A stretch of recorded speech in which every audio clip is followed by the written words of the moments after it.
welcome back, Nick Lenz Comic Corner Classics, that's known classics. This is episode number 1533 and Doubleshot number 1427. I got one DC trade that's awesome, and a creator-owned one that feels like some image. We have He-Man and the Thundercats. Yep, set during their own respective TV shows from the 80s. Now, I have watched Thundercats. He-Man, I've watched like one episode, actually a few episodes of the remake that aired in 2002. But that's it. I've watched clips of the original He-Man show. I know the premise. I've read a lot of He-Man comics. But the show itself, never watched it. It's not because I had no desire to watch it, just I had a bunch of other stuff to watch. Now this starts out in Eternia of all places. Yes, Eternia. Where we have basically like Prince Adam being late for a ceremony. Should be a little more properly dressed. And of course, we have Skeletor here. Well, actually, first, that's not where we start off with that. We start with Mumm-Ra. Yes, well, first we have Lion-O defeating Mumm-Ra. And Mumm-Ra just basically just walking back to his tomb. Like, I love the fact that the artist recreated the way that Mumm-Ra's tomb looked on the show. With the pyramid and the four spires. Surprisingly, we don't get a full view of the spirits of evil. Like, the way this looks here, like, with the cauldron and the tomb, this pretty much is, like, very much pulled directly from the show itself. And Freddie Williams does an absolute fantastic job with this thing. Also, it's co-written by Lloyd Goldfine. And then you have him saying the classic line from the show. Ancient spirits of evil, transform this decayed form to Mumm-Ra, the ever-living. Yes, he actually spoke this way in the show. Which, thank you, writers, putting this in here because, well, that's how he spoke in the show. Yep. And then we cut to Eternia, where you have Prince Adam basically dropping a sword, maybe late for a ceremony, and then we cut to Third Earth, where we have the I'm trying to think, what was the name of this place? This is actually the Thundercats base. They had actually had this. They actually started building. I think it was like episode 3. I think it was, and this base was around throughout most of the series. Into the last season of the show where they went to rebuild Thundera. And here's the weird thing though. Now, you're probably thinking, who are these characters? You have Lion-O, Tigra, that's his name, Cheetah, Wily Cat, and Panthro.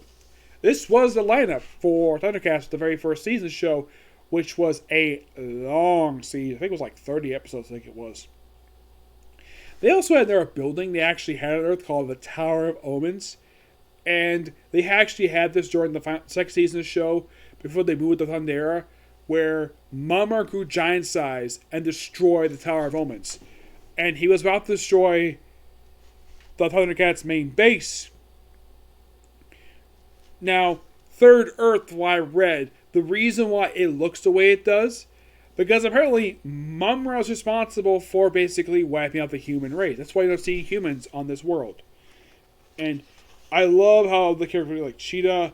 And then we have, I think it's supposed to be Master of Arms and She-Ra there.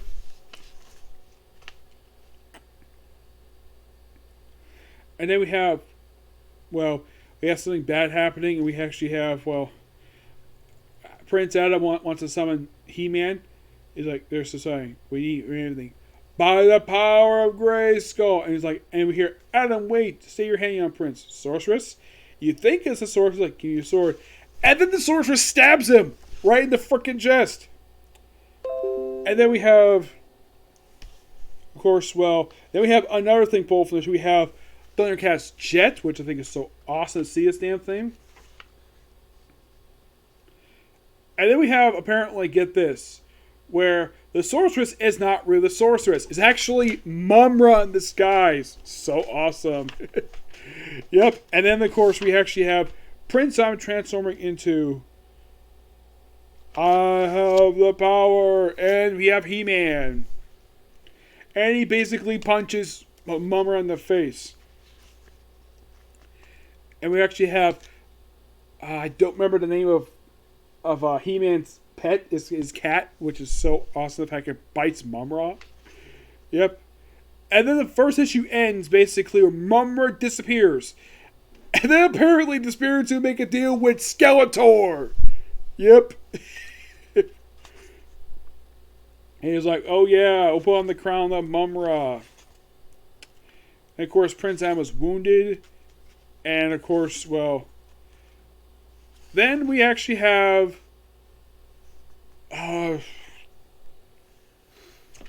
oh yes, it's the mutants, though. Yeah, because you have Snide, who's the leader of the group, despite the fact we actually have this woman claiming to be leader, but this guy is actual leader. Yeah, these are actually mutos. The mutants that basically were former prisoners of Thundercats that basically became regular antagonists in the show. And they were also, get this, they were like henchmen from Mumra throughout the whole show. They also had another group of enemies on the show. They were moon people. And they were actually taken out of the show before the Thundercats left Third Earth to go back to Thundera. Yeah, New Thundera they went to. And of course you have them fighting, which is so awesome. And of course you think you're defeated, but nope. And then all of a sudden we have Skeletor drinking a potion. And then he gains the power of Eternia. Well, Castle Grayskull, of course, he's dying. And then we have this awesome line from the show. Thunder! Thunder! Thundercats! Ho! Yes, another line from the TV show. I love the fact that we actually have this. And that ended issue 2. We actually have Lionel face to face with frickin' Skeletor. And do they fight? Oh yes, well, they pretty much have a brawl in the very next issue. Yeah, everything is like, I am infinite. Like, it is so awesome seeing this. Yep. And then, of course, you have Lino saying, I hate reunions. I mean, it was Skeletor. And then we have Panthros tank. Yes, that makes appearance here because we not only have the spaceship, but also the tank as well. Which, okay, here's a little fun thing about the tank. The tank is actually made from the remains of Thundercat's spaceship. A lot of the tech they actually had inside Thundercat's base in the show was in fact from the spaceship too, mixed in with materials they actually found on Earth. Well, Third Earth per se. They kept calling it Third Earth for some reason. I did not know. Excuse me. I didn't know what was the reason for in the show, why they call it Third Earth, but that's what they called it. And Panthro, this is actually his tank, his personal vehicle he built, and he did the driving the whole time.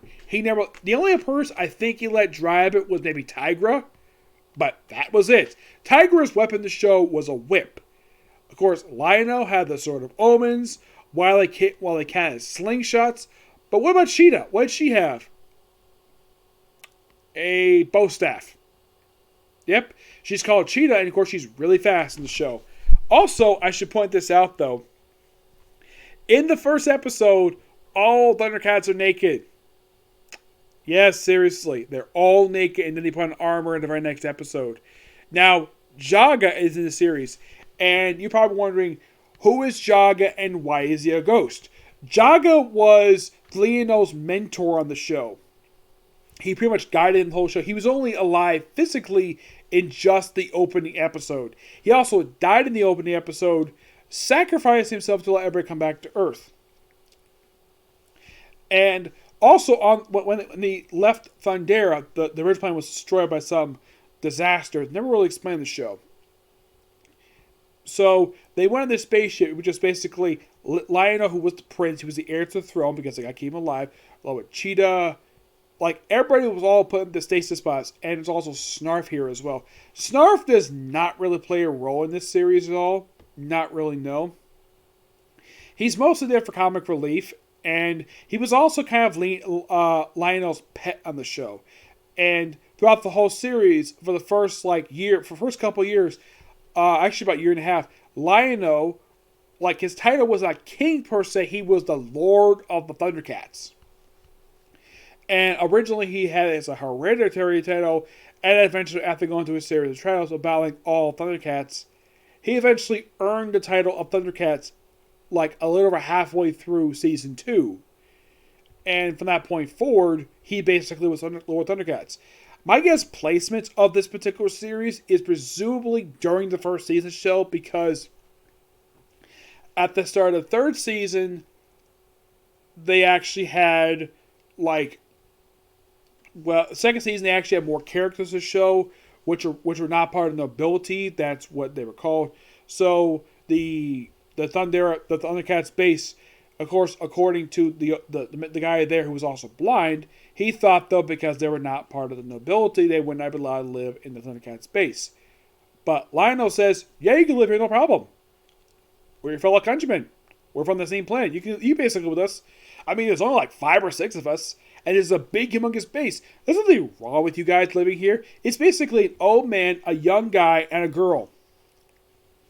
Now, in the remake show, the girl had a thing for Lionel from the show, and of course, Lionel had a thing for Chitara, which went nowhere. And also, Tigra was Lionel's adopted brother on the show and was more favored by his father than he was. I'm not really sure why that they had Tigra adopted. Also, when the show first started, Lionel was kind of like a kid, and then later on basically came to Earth. And it was known by Chitara, this too, I thought was so cool. That Lionel is going to be so handsome. Excuse me. Which, yeah, he's going to be handsome. Yeah, the reason why everybody basically, their aging stopped when they were put in animation, his stasis pod was actually damaged. So that's why he aged up 10 years. Some could say he's a man-child. Yep. And because, when he had Prince Adam supposedly die, and then we have, when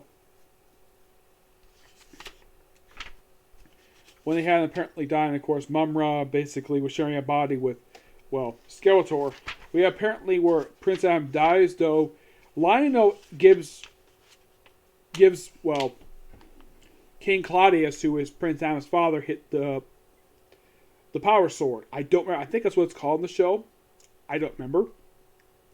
But basically, he talks about... He first was King Lion now, even though that you can call him that, no problem. But his official title is Lord of Thundercats. And he mentions, am I truly king? Not yet. So, yes, definitely during the first season of the show. What point? I would say during the latter half of season 1. Yeah, the first season of the show was like 35 episodes. It was really long. And I think after the first season, they actually just shortened it down by half. So, I love the conversation that they actually had between King Claudius and Lionel. It's a great conversation between two kings. And then we have monsters attack Castle Grayskull. Well, actually, the main palace. Yep. And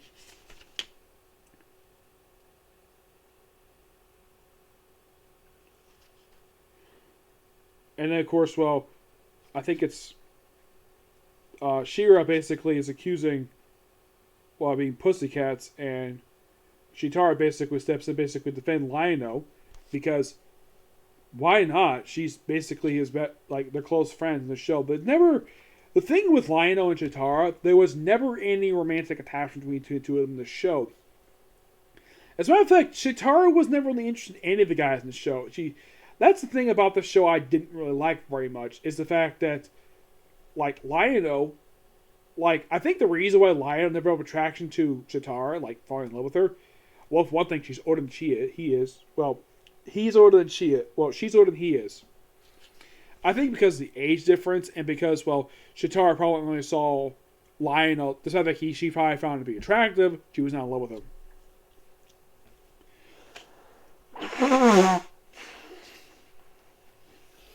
I'm sure that Chitara probably sees herself as like a big sister to Lionel, despite the fact that appearance-wise, he could be older than she is, but not really.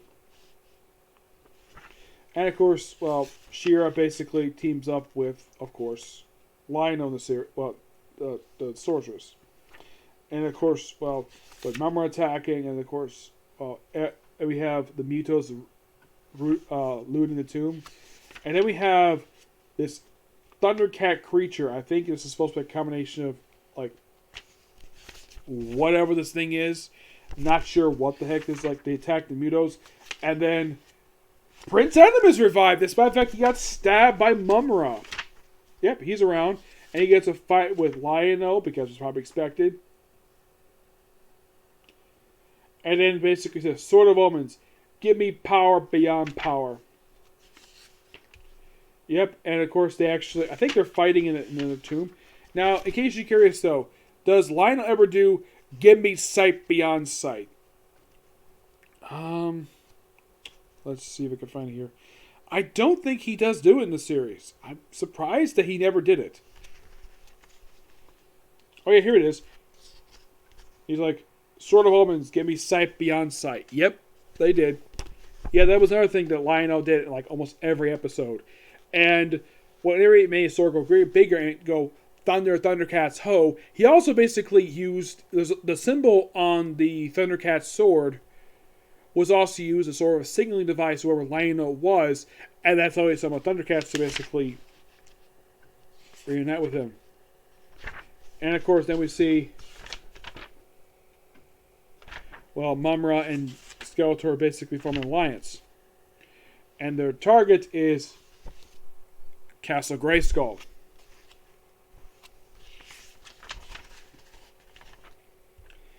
And of course, you have Panthro and Tiger working together with Master of, I think it's Master of War. And they have this really cool scene here where Sorceress basically is like meditating, and then like, hopefully you consider me less trespass and more of an ally. And she's like, by the odors, who are you? I am called Jaga, Lady Sorceress. Now, Jaga mentioned at the start of the series about Eternia because he heard about it in Legends.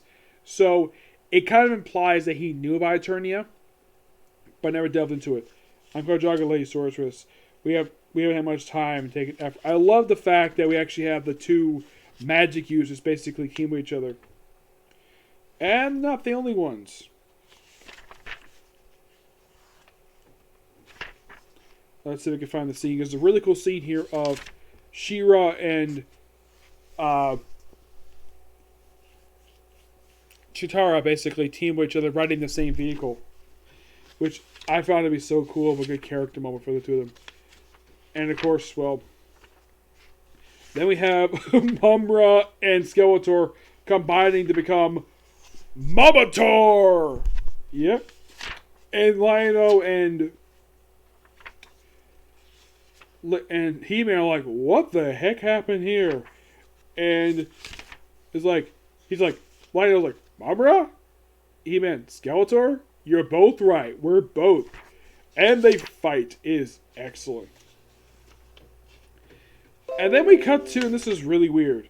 Like, they're fighting, and then we cut to the Daily Planet. I'm like, what the heck is this? Like, apparently we have basically, they're time hopping. Or first they hop to the DC comic universe, which, okay, that's kind of weird. Hopping to freaking Metropolis. And then they head into Eternia City. And they continue fighting them. And then, of course, then they hop to just pretty much during the pilot episode of Thundercats TV show, where they arrive at Thundera, and they basically we see Jaga alive with, of course, Leo's father. He actually died on the original Thundera. Yep. We have more brawling between the two we have the two villains fighting the two the two teams, and of course you have He-Man saying, "By the power of Grayskull, the Sword of Omens, we have the power of Beyond," and they separate. Well, they kind of are defeated per se, and it looks like though that Shatara and She-Ra kind of become like close friends per se, and I love the way that at the end of the series we have He-Man saying the Thundercats line, "Thundercats ho," and you have Thundercats saying, "By the power of Grayskull," to end this awesome series. I kind of wish they had another one of this. This is great. I love it. 10 out of 10. Awesome. Love it. Like, the only reason why I know all this stuff about Thundercats because I've actually watched the show. The show is fantastic. Highly check out the original show. Trailer version is something else altogether. I'm not sure what that's about. Okay, next up it is One Hit Wonder. Written by Fabian Cebulski and artwork by Errol Alafti. Now, I kind of point out that it was this particular artist because his cover is very similar to some of the, I think it's the same artist who worked on Brubaker's work at Image. Not Big Kill per se, but some of his other work. One Hit Wonder is about like a guy by the name of Richie Reese, who is a very arrogant hitman who also is a Hollywood reality guy. Or apparently he doesn't kill like random people. Oh no, he kills reality stars. And then he's off to kill like a woman who turns up an FBI agent. And you also have this really, really interesting scene when they first introduce him where he's with two topless women who just wear just bikini bottoms. And then he basically is given like an offer for a job. And he sort of goes, hey girls, no kissing while I'm on the phone. Yes, a lesbian kiss in this book. And that's the only time you see it. Now, I'm not going to show much for the artwork per se of this book because it is so adult in this book. Like, there is swearing in here. Like, look, here's the first page. The artwork is really good. And this book is consistently written to this whole book. It has some lead scenes in here. This is just a really good book. I thoroughly enjoy reading this. I kind of knew that the writer of this one, Fabian Cebulski, was definitely a good writer because I really enjoy Spider-Man Noir. This is not written the same way as Spider-Man Noir. It's mostly just a hitman in Hollywood. Yep. So, so if you don't like he apparently doesn't like reality shows at all, so he just goes and kills reality show stars. And I'm like, why don't you just kill the cast of Jersey Shore while you're at it, because no one likes Jersey Shore. And yeah, that's something that kept on the air for several years. No one liked it at all. Like, had to be made up stars, not the actual ones, because if the actual ones were appeared in the book, I'm sure that the writer would basically be sued for basically having been killed off in the book, or at least use their image without their permission. This actually is pretty good. I enjoy this. I really do. Yeah, basically they also explain his backstory of how he became this way, where he was like 17-ish, where he wanted to join the mob. And he, of course, he had this kind of like bodyguard guy who is basically kept stepping against the way for talking to the boss. And he's like, you like want a piece of me? So he fights him, and then he breaks the man's leg with his own, like using some kind of like MMA move, which like he's like, okay, you can join the family, but don't kill him before you're 18. Okay? So he went to college, he got a degree, and pretty much he kind of combined two careers, and the one being a hitman and a Hollywood star. So, and the thing is, he's never rested at all. And then like halfway through the miniseries, his father figure is killed off, and the guy who he had a beef with kind of becomes new head of the family. And of course, Richie does not want anything to do with the family himself, so he walks off. And he mentions like how many people, by the time he meets with the woman who's at the age, and he mentions that she's going to be his 68th kill. Because apparently he's killed 67 people. I'm like, okay, I'm surprised the guy's not in jail for what he did. But if you like stuff like this, I do recommend checking it out. I would probably go on to Like, the best way to find this is published by Fair Square Comics. That, too, is the publisher of this book. You can probably find this book on Amazon, but it's actually really good. I bought this from the actual writer himself, and he, of course, signed it. Yep. It's weird, though, the fact that, well, his jacket's closed in the cover, and then, of course, you open it inside. It's pretty much the same clothing, except that he's more, like, it seems like he swapped shirts, too, while he was at it. Yep. He's very appreciative I bought this thing. It was only like $20. There was other thing it was really interesting buying from him, aside from this. And that was actually a lot more. It was like $50. I'm like, no, I'm not paying that much. But I'll buy this from him because he didn't want to sign my Spider-Man Noir trade because he had nothing really to do with it. So I want to be nice to him and basically buy some. I figured, oh, why not buy this from him? And he had no problem with it. My card worked perfectly fine there. Like, I paid for it via credit card. Yep. But I'm going to give One Hit Wonder, I'm going to give it a 9 out of 10. Great book. You can find it on Amazon or go to Fair Square Comics, basically check it out. Or you can go to this guy's his website. Yep. So yeah, that's it. Particular review. Next one's going to be another Comic Corner discussing 2 Marvel trades that feature one primary character. I'll get to that. Okay. Next video. Bye.